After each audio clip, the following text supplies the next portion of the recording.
Investing can be a surprisingly lonely activity.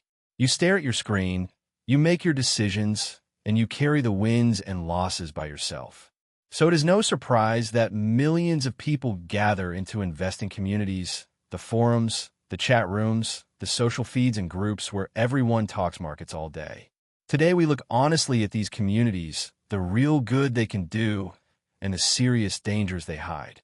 Let's be fair and start with the genuine benefits, because there are real ones. A good community can teach you faster than struggling alone ever could. You hear how experienced people think, you discover tools and ideas you would never have found by yourself, and you can ask a question at midnight and get a thoughtful answer. And there is motivation in it too, the simple encouragement of people walking the same path as you.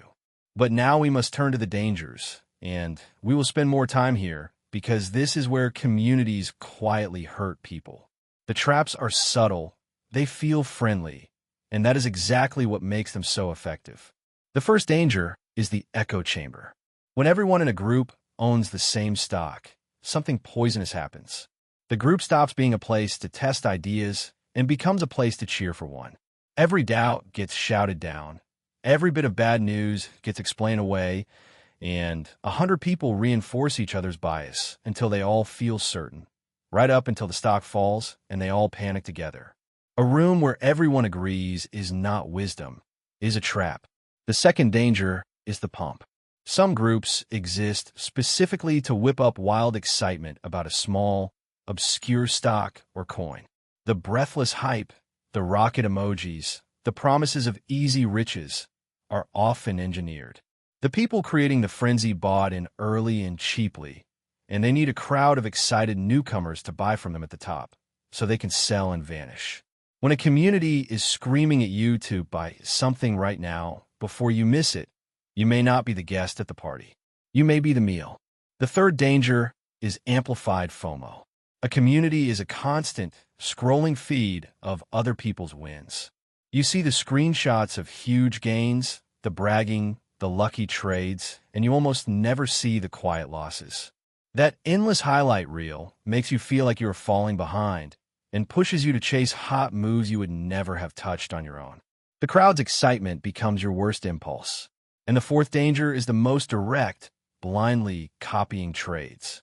It is so tempting to just do what the confident, successful-sounding person in the chat is doing. But you do not know their real situation, their position size, their risk tolerance, or when they quietly sold. Copying a trade you do not understand means you cannot manage it, you cannot hold it with conviction, and you will sell at the worst moment because it was never truly your decision in the first place. Looming over all of this is the figure of the paid guru. Be intensely skeptical of anyone selling certainty, anyone charging you for secret signals, guaranteed picks, or a course that promises to make you rich. Real markets offer no certainty, and the person confidently selling it is almost always making their money from your subscription, not from their trading. If they could really print money in the market, they would not need yours. So how do you actually use a community in a healthy way? The rule is simple. Use it as a source of ideas and education, never as a place to outsource your thinking. Let it point you toward things to research, then go and verify every single one yourself with your own eyes.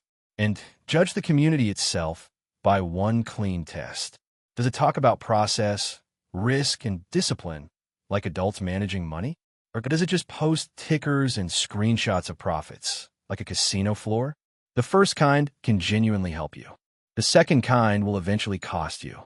And the honest through line, as always, even the very best community is a tool for learning, never a substitute for your own judgment. Every decision you make must ultimately be yours, owned by you, understood by you, and right for the specific person you are. A crowd cannot do that for you. And of course, the quiet truth underneath it all. The long-term index investor needs no community whatsoever to succeed. No chat rooms, no signals, no gurus, no scrolling feed of other people's trades.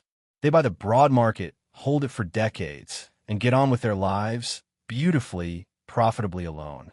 Community can be a wonderful place to learn, as long as you remember that the boring path to wealth was never a group activity. I'll see you in the next one, where we talk about turning your pension into a fortune. Until then, keep it simple and let a community teach you, never decide for you.